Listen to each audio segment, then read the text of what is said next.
आता गवळण मंडळी, राधा गवळण कृष्णाला सांगते की तू लहानाचा मोठा माझ्या समोर झालास तेव्हा तुझ्या सर्व चाली मी चांगलीच ओळखून आहे. म्हणजे काय काय खोडीओ करत असतो. त्याचप्रमाणे आमचे जोडीवाले बुवांचं बघा ना, गेली 12 वर्ष आम्ही चतुर्थीला अहुजा कॅसेट कंपनीमध्ये डबल बारीच्या भजनाच्या कॅसेट केलेल्या आहेत. हा सुद्धा एक आमचा दोघांचा रेकॉर्डच आहे. आणि त्यामुळे आम्ही सुद्धा या बुवांग जोखून आहोत. जोखून ओळखून तर आहोत पण जोखून सुद्धा आहोत. म्हणून बघा आता पुढे काय करतोय ते मी याचं. तू कृष्ण काळा मारी शिडोळा, तू कृष्ण काळा मारी शिडोळा, येशी तू माझ्या मागून नंदलाला गोपाळा मी आहे तुला ओळखून. नंदलाला गोपाळा मी आहे तुला ओळखून. नंदलाला गोपाळा मी आहे तुला ओळखून. तू कृष्ण काळा मारीची डोळा, तू कृष्ण काळा मारीची डोळा, येशी तू माझ्या मागून. नंदलाला गोपाळा मी आहे तुला ओळखून. नंदलाला गोपाळा मी आहे तुला ओळखून. दही दुधाचे डोईवर माट, विकण्यात आलेले मथुरे हाट. विकण्यात आलेले मथुरे हाट, विकण्यात आलेले मथुरे हाट. दही दुधाचा तो लंपट आहे उभा अडवूनी वाट. आहे उभा अडवणी वाट, आहे उभा अडवणी वाट. हो, कृष्णाला दही दुधाची लय आवड. तसं त्याला गवळणी फुकट दही दूध लोणी द्यायच्या, पण सवंगड्यासाठी कृष्ण चोरी करायचा व त्यांना खाऊ घालायचा. सवंगड्यात कृष्णाची वट होती. कृष्ण जे सांगणार ते सवंगडी करणार. तशी भजनात हरियान बुवांची सुद्धा भारी वट हो. त्यांना कमी समजू नको. लय वट म्हणजे लय भारीच वट. वट वरून तुमका सांगतोय, 3 मुंग्या रस्त्यात बसून गप्पा मारत होत्या. तो त्याच्या जवळून एक हत्ती जाताना त्यांना दिसलो. हत्ती दिसल्यावर तशी त्यातील एक मुंगी म्हणाली हत्तीला, माझ्याशी कुस्ती खेळशील. त्यावर बाकी दोघी जणी मुंग्या म्हणाल्या, अगं नको ग, तो एकटाच आहे ना. म्हणजे थोडक्यात काय, कम ताकद आणि वट भारी. असू दे. दही दुधाचे डोईवर माट, विकण्यात आलेले मथुरे हाट. विकण्यात आलेले मथुरे हाट, विकण्यात आलेले मथुरे हाट. दही दुधाचा तो लंपट आहे उभा अडवूनी वाट. आहे उभा अडवणी वाट, आहे उभा अडवणी वाट. उगाच वाट हवा फुकाट, उगाच वाट हवा फुकाट, तिला तरी खातो चोरून.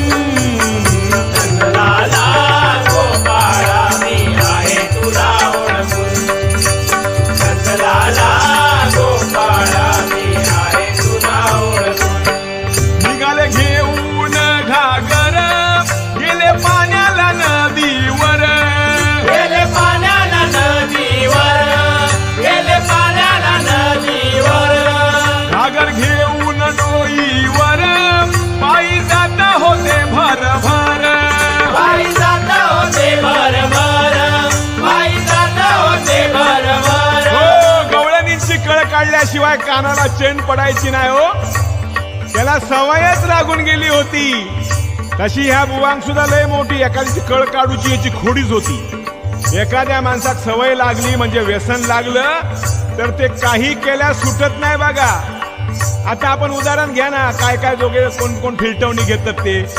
सकाळी उठल्यापासून ते संध्याकाळ होईता का तुझे वाईच वाईच वाईच जाऊन घेतच घात राहतात. थोडा थोडा तीर्थ घेतात ते. एकदा काय झालं, एक डॉक्टर एका रुग्णाला म्हणाला, हे पहा, तुम्ही गर्दीमध्ये जायचं टाळलेत तर तुमचा आजार कमी होईल. रुग्ण म्हणाला, पण डॉक्टर मला ते जमणार नाही. डॉक्टर म्हणाले, काय रे बाबा, काय जमणार नाही, काय काम करता तुम्ही. रुग्ण म्हणाला, माझा पाकिट मारायचा व्यवसाय आहे. बरं बरं म्हणून निघाले घेऊन घागर,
पाणी वस्त्र ठेविली ती लपवूनी वस्त्र ठेविली ती लपवूनी वस्त्र ठेविली ती लपवूनी हो बघा बघा गवळणी नदीच्या पाण्यात आंघोळ करण्यात दंग असल्याचे पाहून ह्या कृष्णान त्यांचं काय केलं बघा नदीच्या काठावर त्यांचे असलेले कपडे पळवतो व लपवून ठेवतो ते कपडे द्यावे म्हणून गवळणी पाण्यातूनच कानाला गयावळ करू लागल्या अरे बाबा असं करू नको उगाच आमची इज्जत येशीर टांगू नको हात जोडू लागल्या पण काना काय त्यांचं ऐकण्यास तयार नाही त्यानंतर काना म्हणाला जर तुम्ही पाण्याबाहेर येऊन मला नमस्कार केलात बघा प्रश्न कसवा तो काना तो लय लाबाड ना तो हो लहानपणापासून तर काही विचार नको चंद्रा तू उगवा नको आणि सूर्या तू मावळा नको असे हे त्याचे चमत्कार म्हणजे लयच होते म्हणला पाण्याबाहेर येऊन मला नमस्कार केला तरच मी तुमचे कपडे परत देईन गवळणीने कानाचा कावा ओळखला